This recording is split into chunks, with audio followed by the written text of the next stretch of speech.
اللہ کے نام سے شروع جو بڑا مہربان ہمیشہ مہربانیاں فرمانے والا ہے۔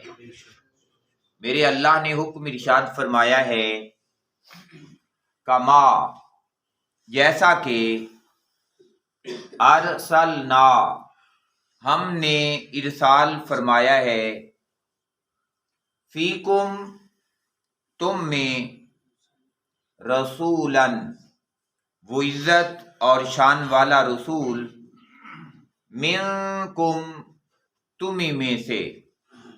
پچھلی آیت کریمہ پہ جو ہم نے اپنا سبق مکمل کیا، اس میں میرے اللہ نے ارشاد فرمایا تھا کہ فلا تخشوہم واخشونی، فرمایا ان لوگوں سے نہ ڈرو، مجھی سے ڈرتے رہو۔ اور جب تم لوگوں کی فکر چھوڑ کے، لوگوں کا ڈر چھوڑ کے، وہ جو لوگوں کی وجہ سے نافرمانیاں کر بیٹھتے ہو، فرمایا جب ان سے اپنی جان چھڑوا لو گے، اللہ کا خوف، اللہ کا ڈر، اللہ کی محبت تمہارے دل میں گھر کر جائے گی، تمہیں اللہ کی معرفت کا نور نصیب ہو جائے گا۔ پھر ارشاد فرمایا وَلِأُتِمَّ نِعْمَتِي عَلَيْكُمْ، فرمایا پھر تم پر میں اپنی نعمتیں تمام کر دوں گا۔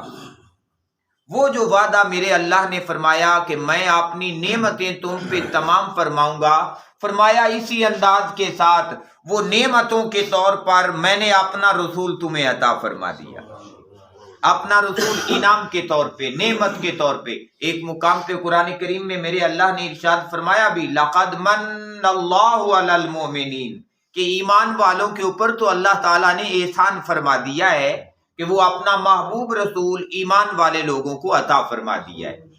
تو فرمایا وہ عزت اور شان والا رسول منکم جو تمہیں میں سے ہے، فرمایا وہ میں نے ارسال فرما دیا۔ اور پھر ڈیوٹی اور وظیفہ کیا عطا فرمایا؟ فرمایا یتلو علیکم، وہ تلاوت فرماتا ہے آپ پر، آیاتنا ہماری آیتوں کو۔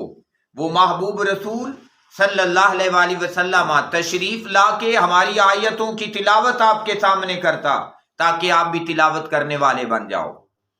وہ قرآن پڑھتے تمہارے سامنے تاکہ تم بھی قرآن پڑھنے والے بن جاؤ۔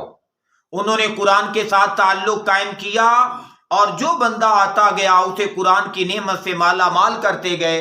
تو فرمایا ہے محبوب کے امتیوں، تاکہ تم بھی قرآن کی نعمت سے مالا مال ہو جاؤ۔ پہلا کام جو اپنے محبوب رسول صلی اللہ علیہ وآلہ وسلم کو عطا کیا وہ آیات کی تلاوت ہے۔ اور پھر ارشاد فرمایا وَيُزَكِّيكُمْ، اور وہ محبوب تمہارا تزکیہ کرتا ہے، تمہارے باطن کی صفائی کرتا ہے، تمہارے اندر کو روشن اور منور کرنے کا سامان کرتا ہے، تاکہ تم بھی ہمیشہ اپنے باطن کی پاکیزگی کے اوپر توجہ دو اور دھیان دو، اپنے من کو صاف کرو اور ستھرا کرو۔ اور جس بندے نے اپنے من کو صاف کر لیا، اپنے من کو ستھرا کر لیا، فرمایا وہی بندہ نجات پا گیا۔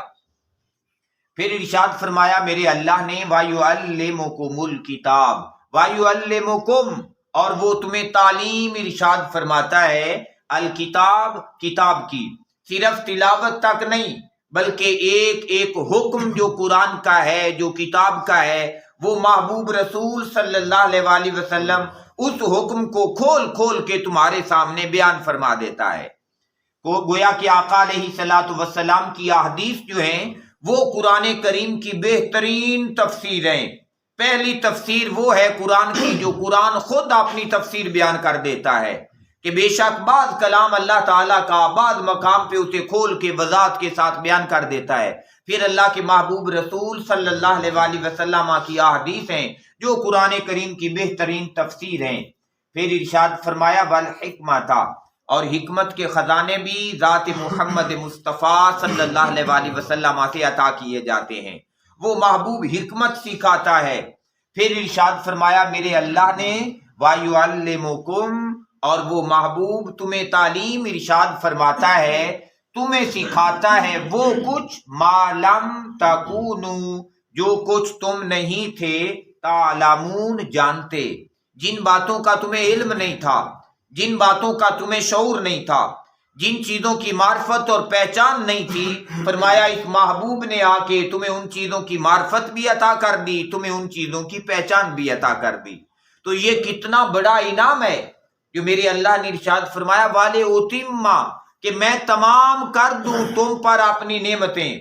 تو وہ نعمتیں تمام اس انداز کے ساتھ کی میرے اللہ نے کہ وہ محبوب رسول عطا فرمایا کہ جو تلاوت بھی فرماتا ہے آیات کی، جو تذکیہ بھی کرتا ہے اپنے اصحاب کا اور اپنی امت کا، جو حکمت اور دانائی کی باتیں بھی سکھاتا ہے، اور وہ تمام پردے جو انسانی عقل پر، انسانی شعور پر پڑے ہوئے تھے، وہ محبوب ان پردوں کو اٹھا کے انسان کی عقل کو، انسان کے شعور کو روشن اور منور بھی فرماتے ہیں۔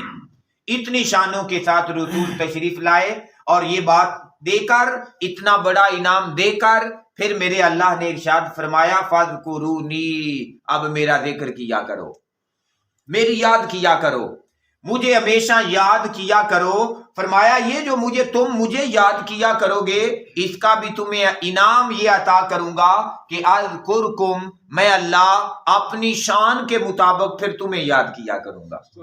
تم مجھے یاد کیا کرو، میں تمہیں یاد کیا کروں گا۔ گویا پتہ چلا کہ جب ہمیں کبھی اللہ کے ذکر کی توفیق نصیب ہوتی ہے تو وہ لمحہ ایسا لمحہ ہوتا ہے کہ ہم اپنی حیثیت کے مطابق زمین پر اللہ کو یاد کر رہے ہوتے ہیں، وہ اپنی شان کے مطابق عرش اولا پہ وعدہ پورا فرما رہا ہوتا ہے، وہ ہمیں وہاں یاد فرما رہا ہوتا ہے۔ اب ہم کیسے یاد کریں گے؟ ہم مانگ کے یاد کریں گے، وہ عطا کر کے یاد فرماتا ہے۔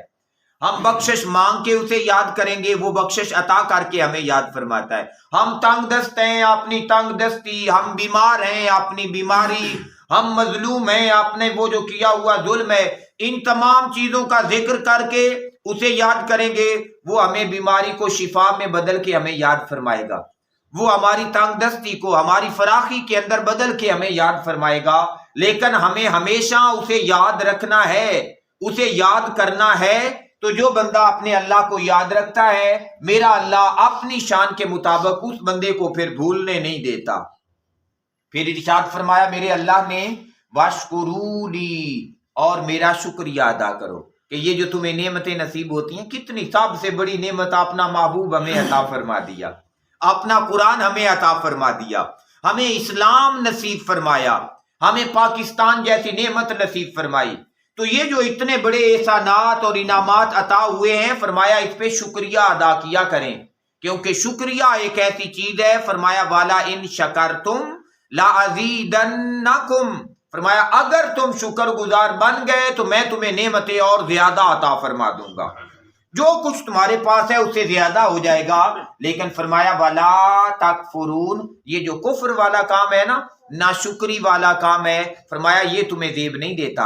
اے میرے محبوب کے امتیوں، تم ناشکری نہ کرنا، تم انکار کی طرف نہ جانا۔ اللہ تعالیٰ سے دعا ہے کہ جس اللہ نے ہمیں اتنی عظیم نعمتیں نصیب فرمائی ہیں، میرا اللہ ہمیں ان نعمتوں کی قدر کرنے کی توفیق عطا فرمائے۔ اللہم صلی علی سیدنا و مولانا محمد، اللہم صلی علی سیدنا و مولانا محمد وعلی آلہ وصحبہ وبارک